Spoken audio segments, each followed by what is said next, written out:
Tasha sat on a bench in Udo Park with her phone propped against her knee, mouthing words to herself like she was rehearsing lines for a play nobody was going to watch. "If I ever meet Diyun," she said under her breath, "I'm not gonna cry. I'm just gonna say, your music got me through the worst year of my life. That's it. Short. Clean." She laughed at herself, shook her head, tried it again slower. A jogger passed behind her and slowed down for half a second, like he almost recognized the man now lowering himself onto the other end of the bench. He didn't say anything. He kept jogging. The man wore a black cap pulled low and sunglasses too big for the soft evening light. He sat with his hands folded, completely still, listening to a woman he'd never met talk about him like he was a stranger. Tasha kept going, eyes on the sky, not on him. "And if he asks why, I'm not gonna get into all of it. I'll just say, you don't know me, but you got me through some stuff. Simple." The man's mouth twitched like he was fighting a smile and losing. She finally turned to check the time on a public clock across the path, and her eyes cut past the man beside her. She stopped. She looked again. Nobody looked like that by accident.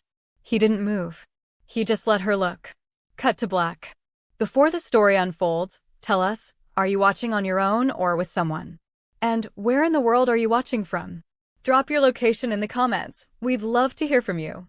Welcome to Afro Korean Scope, where powerful stories come to life and every journey leaves a lasting impression. 14 months before that bench, Tasha stood in a hospital hallway in Atlanta at 4 a.m., holding her mother's hand while a monitor slowed down in a way she recognized long before the doctor said anything. She'd worked a double that day. She was still in scrubs. 2 minutes before the end, her aunt showed up in the hallway, falling apart, and Tasha walked her down to the family room so the rest of the family wouldn't see her like that in front of the bed. She didn't log it anywhere. There was nothing to log. It wasn't a medical action. Just a hallway. Just 2 minutes. When she got back, the doctor was already at the bedside. "You don't have to be strong right now," he said to her, like that was a kindness. Tasha didn't answer him. She looked at her mother's face and counted her own breathing, in for 4, out for 4, the way she'd been taught to study patients' families 100 times, except this time it was her own hands shaking. Her mother passed a few minutes later. Her mother's brother showed up twice during the whole illness, both times disagreeing loudly with decisions Tasha made about her mother's care, a treatment she'd pushed to stop. A do not resuscitate order she'd helped her mother sign while she was still lucid enough to want it. The week of the funeral, he told Tasha she'd given up too early. She never spoke to him again after that. Tasha went back to work 3 days after the funeral because the ICU was short 2 nurses and somebody had to be there, and staying busy was easier than being still. For months, the only thing that got her through the drive home after night shifts was a Korean singer's voice coming through her car speakers, a man she'd never met, singing in a language she didn't fully understand, saying something she understood anyway. She picked up extra shifts on top of her regular ones. Not for the money. For the noise. For a reason to not go home to an empty apartment where her mother's number was still saved in her phone. 6 months in, her supervisor pulled her into an office. "You've worked 11 doubles this month, Tasha." "I'm fine." "I didn't ask if you were fine. I said 11 doubles." Tasha crossed her arms. "I don't know what you want me to say. I want you to take some of this overtime pay and go do something that isn't a hospital." That's an order, not a suggestion. That was the push. Not comfort, not grief counseling, an order from someone who'd watched her disappear into her job for 6 months straight. Tasha booked a flight to Korea 2 weeks later, timed to a tour she'd been following since her mother's illness started, half convincing herself it was about the music and half knowing it was about finally doing one thing for herself since the funeral. She landed 4 days before the show. She hadn't told anyone at work the real reason. She told them it was a vacation. It wasn't a vacation. It was the first time in over a year she'd let herself want something that wasn't survival. Back on the bench, Tasha's mouth was still open, caught between an apology and a question. The man across from her hadn't moved. "Do I know you?" she asked, already knowing the answer didn't make sense. He reached up and took the sunglasses off slow, like he was giving her time to change her mind about asking. Tasha's hand went flat against her chest, not dramatic, just steadying herself the way she steadied patience. Press down, breathe, don't spiral. She started. Diyun, he said. Yeah, you just sat there. This whole time. You let me. I didn't want to interrupt you, he said. You had a whole speech going. Tasha put her face in her hands for exactly 1 second, then dropped them. This is humiliating. It's not, he said. Nobody's ever rehearsed something that honest around me before. Usually people just say what they think I want to hear. She looked at him sideways. So what? You just collect strangers talking about their worst year? No, he said. I collect people who don't know they're talking to somebody. That got a laugh out of her, short and real, the first one that had come out of her without effort in longer than she wanted to admit. So, what was your worst year? He asked. The real version. Not the rehearsed one. Tasha didn't plan to tell him. It came out anyway. My mom died, she said. 14 months ago. I was working when it happened. I've been working ever since. Diyun didn't say sorry for your loss. He didn't reach for her hand. He just sat with it a second, like he was actually holding the weight of it instead of setting it down politely. My dad died when I was 19, he said. I signed my contract 6 weeks after the funeral. Told everybody I was ready. Were you? No. I just didn't know what else to do with my hands. Tasha nodded slow. That landed somewhere true. My mom used to say something before she'd let me leave the house, Tasha said. Walk like you already made it home. I didn't get it until she was gone. Diyun repeated it under his breath, testing the shape of it. My grandmother used to say the opposite. Don't run from the thing that's chasing you. Turn around and look at it. Most of the time it's smaller than you think. That's terrifying advice. She was a terrifying woman. A car eased along the path behind them. A man in a dark jacket stepped half out of it, phone to his ear, scanning the park, one of Diyun's usual perimeter guys, doing a routine paparazzi sweep, nothing more. Diyun recognized the jacket before he recognized the face and stood up anyway, because routine or not, his 30 minutes were up. I have to go, he said. Yeah, figured. He pulled an envelope out of his jacket and pressed it into her hand before she could ask what it was. In case you want to finish that speech properly, he said, and walked toward the car without looking back, cap low again, shoulders pulled in like he was folding himself smaller. Tasha opened the envelope once he was gone. Backstage passes. No name on them. She sat there holding 2 pieces of laminated plastic like they might disappear if she blinked. Backstage that night felt like a different country inside the same country. Staff moved fast and quiet, headsets crackling, nobody making eye contact unless they had to. Tasha stood off to the side in a hallway that smelled like hairspray and cold metal, holding her pass like a boarding ticket she wasn't sure was real. A woman in a blazer clocked her immediately. You're not on my list.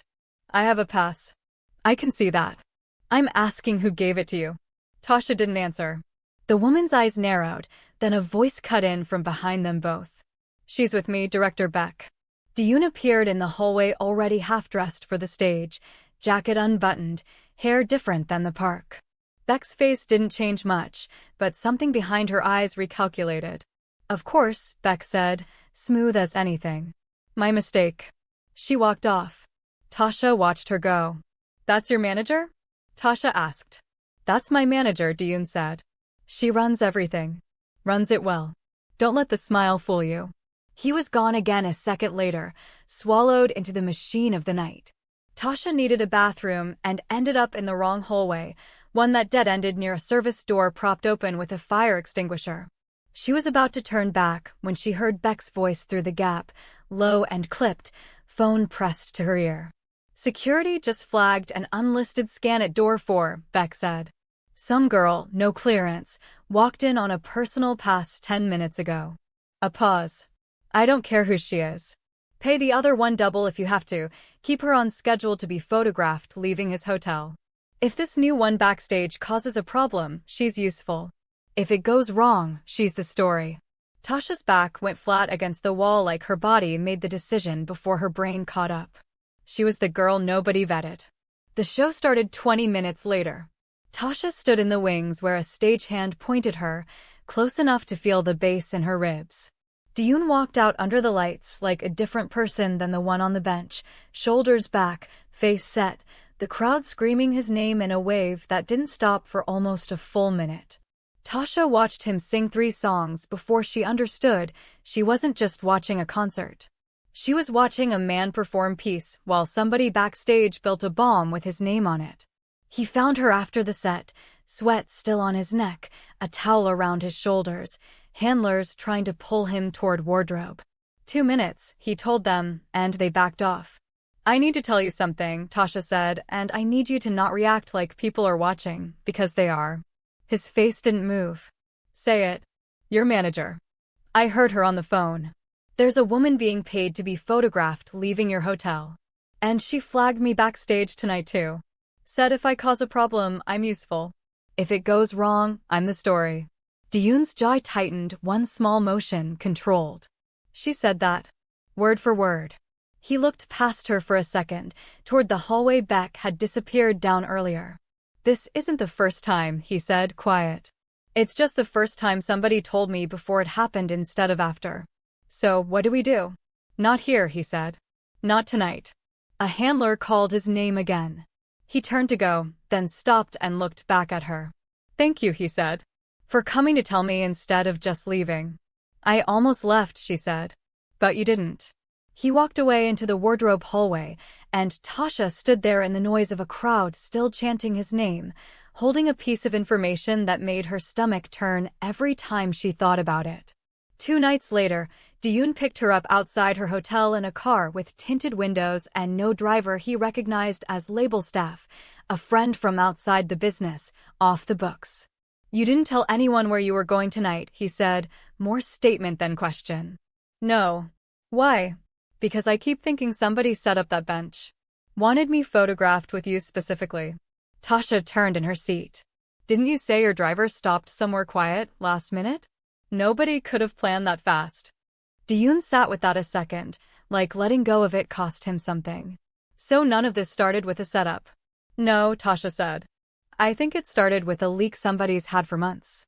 The bench just happened to be where you were sitting when I sat down. Then it's not about the bench, he said. It's about who's had something on me long enough to plan around it. That's a different question, Tasha said. And a scarier one.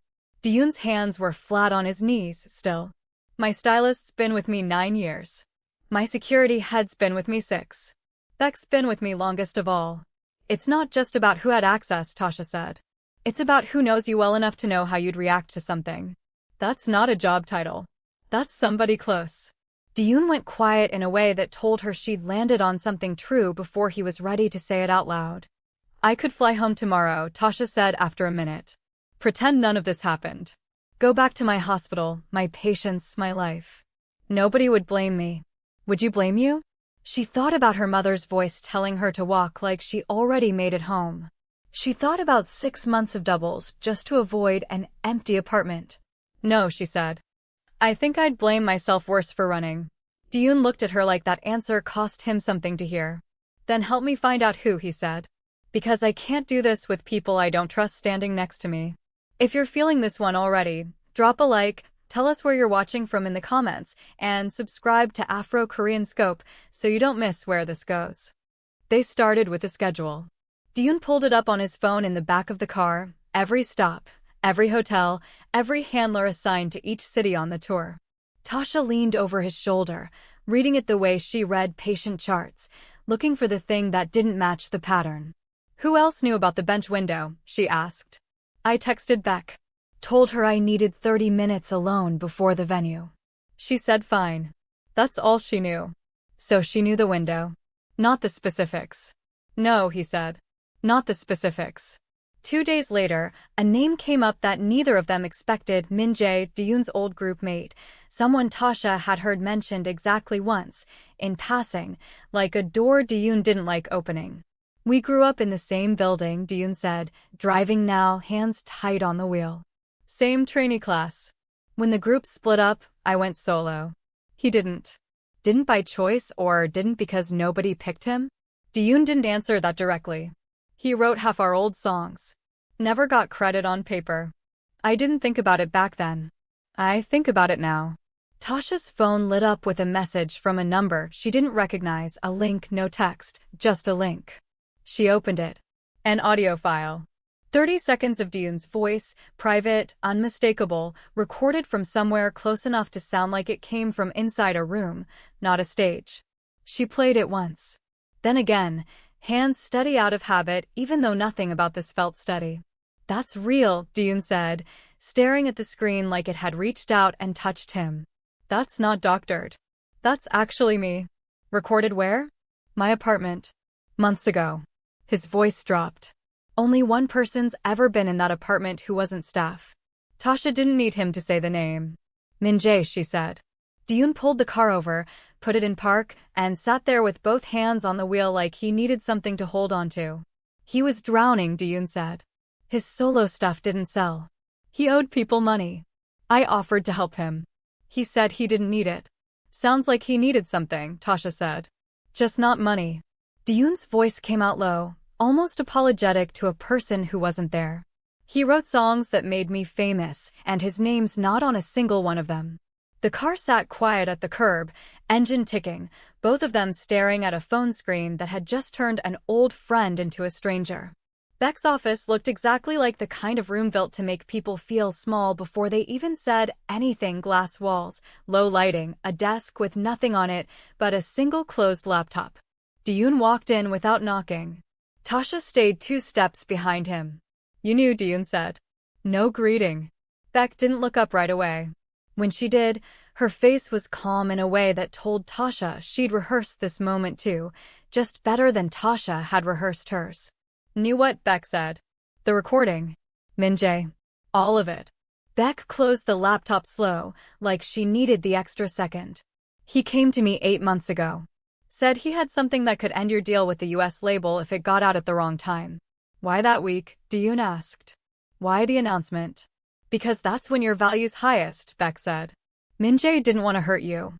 He wanted leverage worth something. A scandal costs more the week a deal's about to close. He's been broke 2 years. He wasn't going to waste this on a slow news week. "And you didn't tell me," Dion said. "I told him I'd handle it." By helping him, Dion said, voice climbing for the first time since Tasha had met him. Beck's hands stayed flat on the desk. 3 years ago, I moved label funds to cover a shortfall that wasn't supposed to exist. Min-jae found the transfer records. He's had them since. He told me either I run this for him, or he sends both things out the same week, the tape and the transfer. Tasha watched Beck's face when she said it. There was no smile behind it this time. "So you were never trying to end me," Dion said, quieter now. "You were trying to survive him." "I was trying to survive both of you," Beck said. "You never once asked what it costs to keep this whole thing standing." Nobody said anything for a moment. The room hummed with the kind of silence that comes right before something breaks completely. Tasha's phone buzzed. She looked down without meaning to react and stopped moving entirely. A headline. Her own face in the photo, cropped from the backstage hallway 2 nights ago, timestamp visible in the corner. The caption didn't ask a question. It stated one as fact: an unnamed American woman, allegedly the center of Dion's private life, photographed backstage under mysterious circumstances. "She got out ahead of us," Tasha said, turning the screen toward Dion. Beck's eyes dropped to the phone, and for the first time, something like real fear moved across her face. "That's not for me." "Then who?" Dion said. "The photo," Beck said, pulling up something on her own screen, jaw tight. "One of our own event photographers. Min-jae paid him $12,000.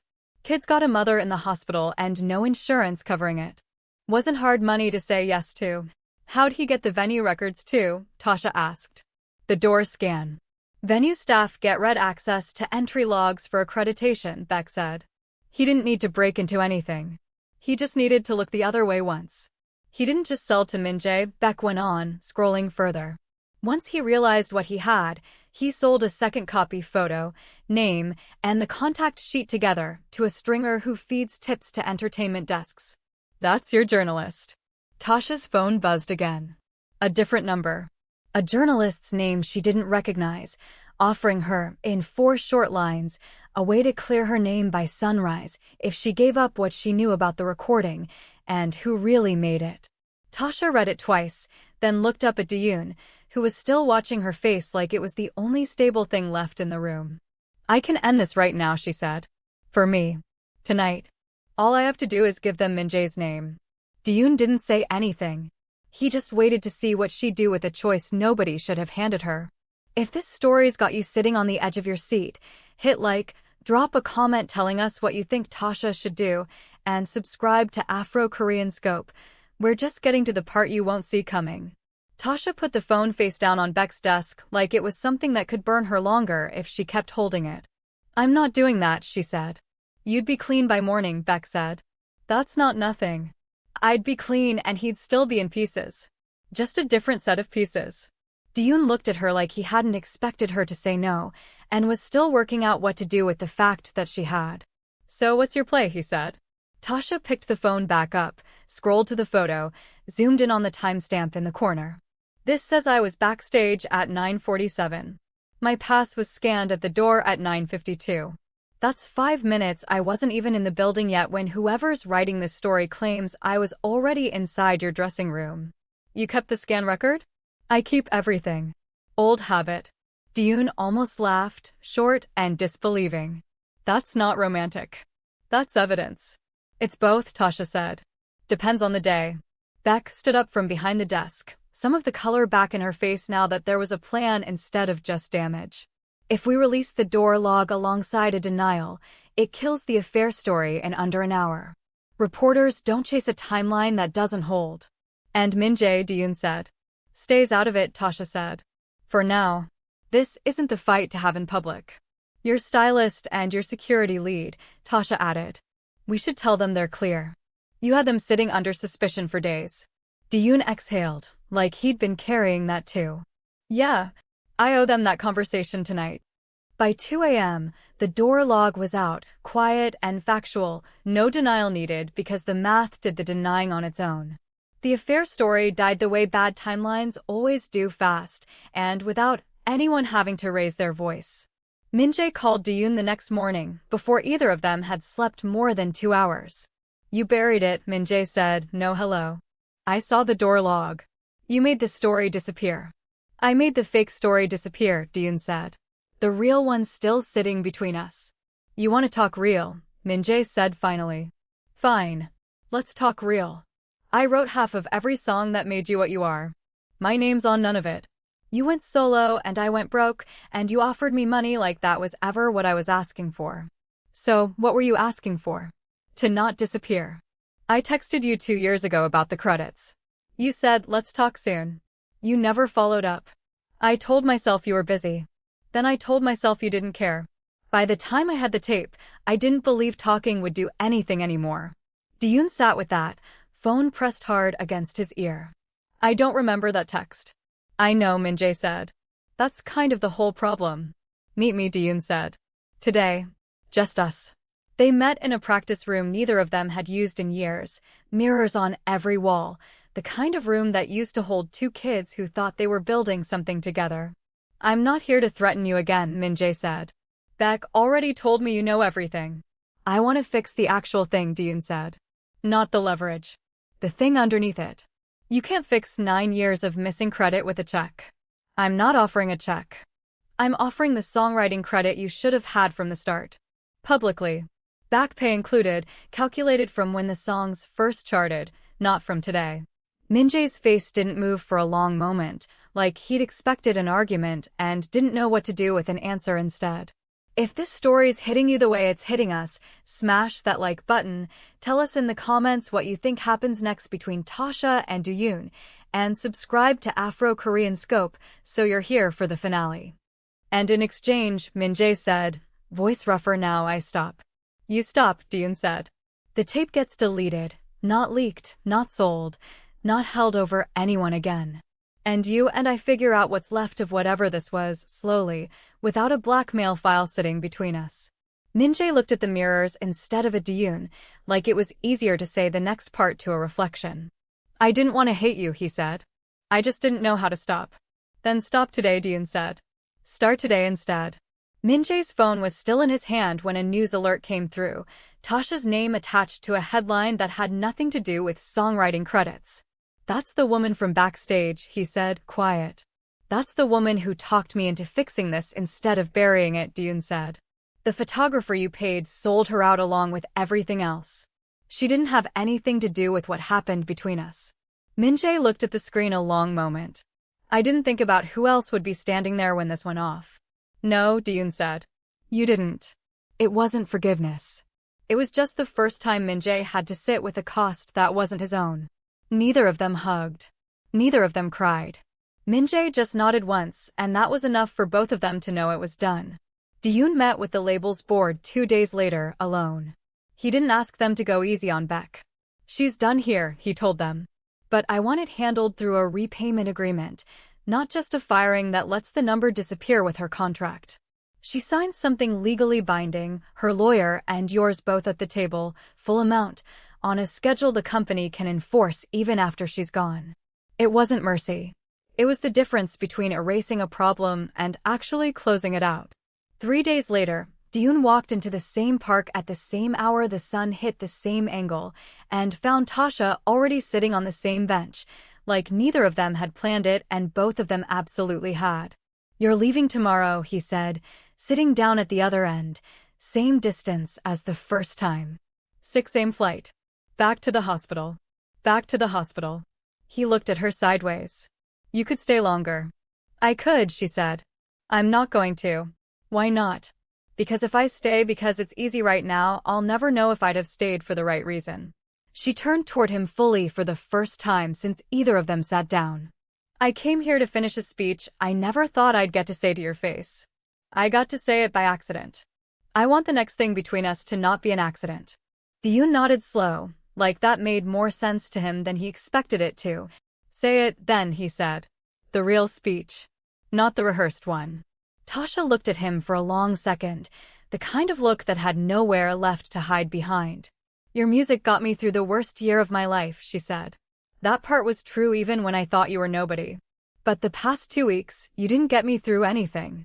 You just stood next to me while I got through it myself, for the first time since my mom died. That's different. That's better. Diyun didn't say anything right away. When he did, his voice had dropped low, unguarded in a way Tasha hadn't heard from him yet. I sat on this bench every day that week, he said. Before I ever saw you.